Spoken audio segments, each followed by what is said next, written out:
Gold, trusted gold buyers. మీరు తాకట్టు పెట్టిన బంగారాన్ని విడిపించి ఈ రోజు ఉన్న మార్కెట్ ధరకు కొనబడను. మీరు రైటింగ్ డైరెక్షన్ డిపార్ట్మెంట్ ఇప్పుడు ఉన్నారా? వర్క్ చేస్తున్నారా? వర్క్ చేస్తున్నాను. వర్క్ చేస్తున్నా.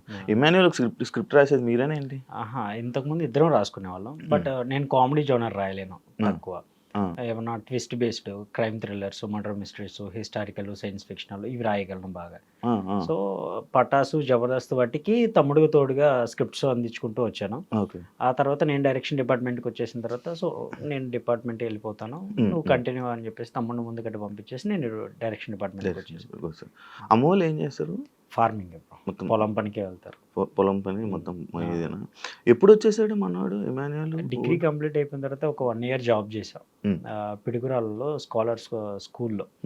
అది 2 క్యాంపసెస్ అనమాట. ఒక క్యాంపస్లో తను, ఇంకో క్యాంపస్లో నేను. సో అక్కడ చేస్తూ ఉండగానే పటాస్ ఆడిషన్స్ అని యూట్యూబ్లో అడ్వర్టైజ్మెంట్, ఆ అడ్వర్టైజ్మెంట్ చూసి నేను షిఫ్ట్కి వెళ్ళేసి వచ్చేసరికి మనోడు రీల్ చేసేసి ఆల్రెడీ పెట్టేశాడు.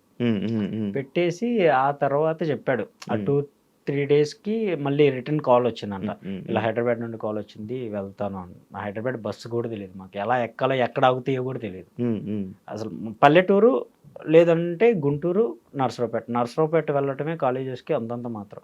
మా అమ్మ నాన్న గేట్ కాడ వదిలిపెట్టి కాలేజీ ముందు కళ్ళెమ్మటి నీళ్ళు పెట్టుకుని కొత్త ఊర్లో పిల్లల్ని ఇద్దరిని వదిలిపెట్టేసి వెళ్ళిపోతున్నాను నేర్చుకుంటూ వెళ్ళిపోయారు. మా ప్రిన్సిపల్ ఒక మనం కర్రల సంచి అంటాం కదా, 2 కర్రలతో, దానికి బట్టలు ట్రంక్ పెట్టి కూడా కాదు, ప్లాస్టిక్ కవర్లో సర్టిఫికెట్స్, కర్రల సంచిలో బట్టలు పెట్టుకొని గేట్ ముందు నుంచున్నాం, కాలేజ్ గేట్ ముందు ఇద్దరం యూనిఫామ్ వేసుకొని. సారే ప్రిన్సిపల్ సారే వచ్చారు, ఎటు నుండి రావాలో తెలియదు అని అంటే ప్రిన్సిపల్ సారే మళ్ళీ బయటకు వచ్చి గేట్ దగ్గరికి మా ఇద్దరం తీసుకుని వెళ్ళి ఆయనే ఫిల్అప్ చేసేసి మమ్మల్ని జాయిన్ చేశాడు. ఇది సార్ పరిస్థితి, మాకు ఫీజు కట్టుకోవడానికి కూడా ఏం లేదంటే ఎంపీసీ బైపీసీ ఇవి తీసుకుంటారా లేకపోతే ఫీజు తక్కువ ఉండేది తీసుకుంటారంటే ఇంకా అమ్మ నాన్న కష్టం అర్థమైంది కదా, ఆలోచించుకొని నెక్స్ట్ డే వచ్చి చెప్తాం సార్ అని హాస్టల్లో జాయిన్ అయిపోయాం. హాస్టల్లో ఫుడ్ అంతంత మాత్రమే, ఇంకా చాలా కష్టంగా గడిచేది. బట్ ఇంటికాడ వస్తువులు పడుకునేవాళ్ళం, కనీసం హాస్టల్లో టైం టు టైం ఏదైనా పర్లేదు ఫుడ్ దొరికేది. సరే అని చెప్పేసి హాస్టల్లో టైం స్పెండ్ చేస్తూ ఉండేవాళ్ళం. ఇంకా కాలేజ్ లైఫ్ అలా హ్యాపీగా రన్ అవుతుంది. మధ్యలో క్యాటరింగ్స్ అని మా కష్టార్జితంతో మేము ఫీజులు కట్టుకోవడం, సమ్ టైమ్స్కి ఫీజులు లేకపోతే ప్రిన్సిపల్ సార్ దగ్గరికి వెళ్ళి నుంచునేవాళ్ళం. ఆయనే లేదు పాపం, ఆయన చాలా మంచివారు. ఆయనే ఎంత అని ఆయన దగ్గరికి వెళ్ళిపోయి పలానా ఇంతనంటే సరే హాఫ్ ఆఫ్ ది అమౌంట్ నేను కట్టేస్తానని ఇద్దరి చిరుసగం ఆయన కట్టేసి లాస్ట్లో కడతారులే వీళ్ళని చెప్పేసి రాపిచ్చేసేవాళ్ళు. హాల్ టికెట్స్ కూడా ఆపేవాళ్ళు కాదు.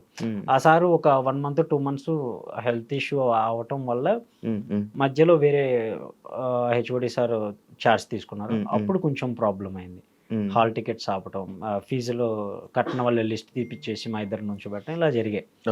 బట్ ఆ సార్ ఇంటికాడ ఉన్నా కూడా కాల్ చేసేసి లేదు వాళ్ళు ఆపొద్దు నేను పంపిస్తాను అని చెప్పేసి ఆయనే ఫీజులు కట్టేసి మమ్మల్ని చదివించాడు. అవునా, సూపర్.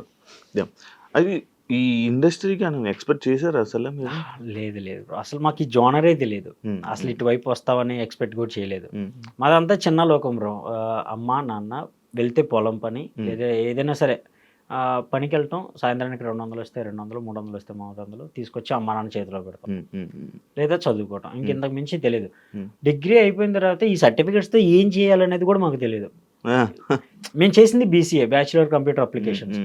కంప్యూటర్ మీద ఎలాంటి జాబులు ఉంటాయో కూడా తెలియదు. జిరాక్స్ షాప్లో పని చేయాలనుకున్నాం, కంప్యూటర్ చదువుకుంటే జిరాక్స్ షాప్లో పని చేయాలేమో, అంటే జిరాక్స్ షాప్లో సిస్టమ్స్ అవి ఉంటాయి కదా, ఓకే ఇది చదువుకోవటం వల్ల జిరాక్స్ షాప్ పెట్టుకోవచ్చు. ఆ నాలెడ్జ్ అప్పుడున్న స్టేజ్లో అంతే నాలెడ్జ్ మాది. ఓకే మా అమ్మ వాళ్ళు అడిగితే ఇది చదువుకోవటం వల్ల ఏమవుతుందంటే జిరాక్స్ షాప్ పెట్టుకోవచ్చామా, దాంట్లో ఉంటాయి కదా అండ్ ఫోటోలు తీస్తారు కదా వాళ్ళ దగ్గర కూడా ఫోటోలు ప్రింటింగ్ తీయచ్చు అంటే మంచి జాబ్ ఏనయ్యా. అది అప్పుడు చాలా ఎక్కువ అన్న, నిజంగా చాలా ఎక్కువ. ఓకే నా కొడుకు ఫోటో షాప్ పెట్టుకోవచ్చు, ఏదో ఒకటి జిరాక్స్ షాప్ పెట్టుకుంటే రోజుకి ఎట్లేదన్నా ఒక 200-300 కూర్చొని సంపాదించుకుంటారు. 200 కూర్చొని సంపాదించుకోవడం వాళ్ళకి చాలా ఎక్కువ అనిపించింది. సో ఆ స్ట్రాటజీ నుండి చిన్నగా ఒక చిన్న ఇంటర్వ్యూకి వెళ్తే కంప్యూటర్ ఆపరేటర్గా ఉంది అని అన్నారు. ఏం వర్క్ సార్ అంటే క్వశ్చన్ పేపర్స్ సార్స్ ఇస్తారు రాసి, డైలీ స్టూడెంట్స్కి ఏవో ఒక టెస్టులు జరుగుతాయి, ఆ క్వశ్చన్స్ పేపర్స్ ఇచ్చేవాళ్ళు, మేము టైప్ చేసి ఇచ్చేవాళ్ళం.